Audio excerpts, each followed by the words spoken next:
में राजविद्या राजगुह योग का वर्णन है। अश्रद्धा न पुरुषा धर्मस्यास्य परन्तवे अप्राप्त माम निवर्तन्ते मृत्यु संसार। भगवान कहते हैं कि हे अर्जुन, जिस व्यक्ति के अंदर श्रद्धा नहीं है, ऐसा व्यक्ति जो कुछ भी कार्य करता है वो सब व्यर्थ जाता है और वो आवागमन के चक्कर में पड़ा रहता है। जितने भी कार्य हैं उन सब का संबंध हमारे हृदय के भाव से जुड़ा हुआ है। हम जो कुछ भी कर्म करते हैं, हमारी भावना कैसी, ये ढंग से भावना के आधार पर व्यक्ति की जो कुछ भी कर्म करता है उसका फल मिलता है। और इसलिए वो व्यक्ति जो अपने स्वार्थ के कारण किसी के प्रति श्रद्धा रखता है, वो व्यक्ति बहुत खतरनाक होता है, क्योंकि वो केवल श्रद्धा इसलिए रखता है उसका स्वार्थ जुड़ा हुआ है।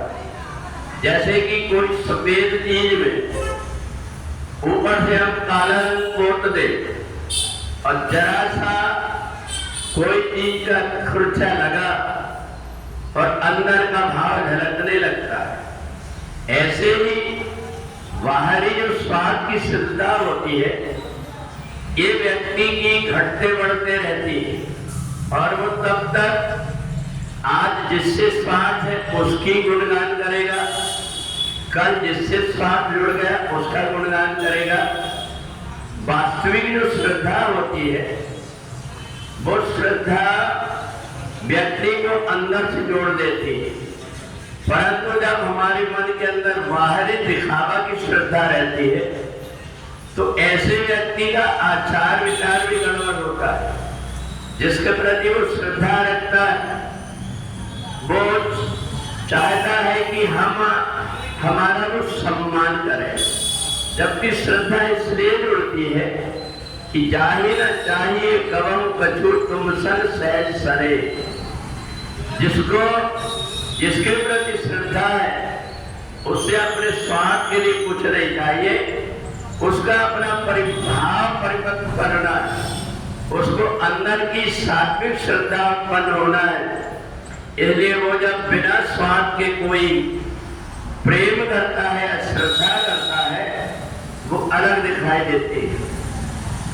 और ऐसा व्यक्ति जो किसी के प्रति श्रद्धा रखता है, इस बात का पूरा पूरा ध्यान रखता है, हमारी बात से हमारे व्यवहार से जिसके प्रति हम श्रद्धा रखते हैं उसको कोई कष्ट तो नहीं हो रहा, उसको परेशानी तो नहीं हो रही।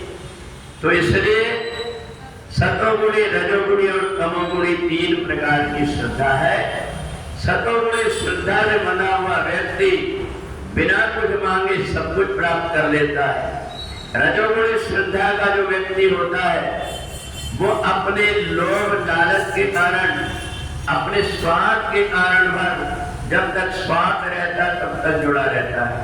और तीसरा व्यक्ति जो तमोगुणी श्रद्धा वाला रहता है उसके अंदर श्रद्धा नहीं रहती, वो केवल श्रद्धा का चोला ओढ़ करके और अंदर अंदर में उसकी भाव की गंदगी को दबा करके बाहर से दिखावा करता है। ये तीनों प्रकार की श्रद्धाएं अलग अलग दिखाई देती है। और इसलिए परमात्मा की भक्ति जो व्यक्ति अंतर मन से करता है उसका भाव अलग होता है। इन्हें सारे तपस्या करने वाले, यज्ञ करने वाले, जप करने वाले महापुरुषों को छोड़ करके भगवान पूछते पूछते एक भीलनी के यहाँ पर पहुंच गए, क्योंकि उसके अंदर सतोगुणी श्रद्धा थी। भगवान को देखा नहीं था, पर मेरे राम जी गुरु जी ने कहा आएंगे, उनको कांटे न गड़े, उनको पत्थर न गड़े, उनके लिए रोज व्यवस्था करके रखती है। तो ये सतोगुणी श्रद्धा जिसके अंदर होती है उसको परमात्मा को ढूंढना नहीं पड़ता, परमात्मा स्वतः अपने आप ढूंढते ढूंढते चले आते हैं। तो इसलिए अर्जुन ने भगवान से पूछा था कि परमात्मा तो समदर्शी है, परंतु अलग अलग लोगों के साथ में उनका व्यवहार क्यों होता है? तो भगवान कहते ये यथा माम प्रपद्यन्ति तान् तथैव भजाम्यहम्। जो मेरे साथ में जिस प्रकार के भाव से संबंध रखता है उसको वैसा फल प्राप्त हो जाता है। बोले वृंदावन बिहारी लाल।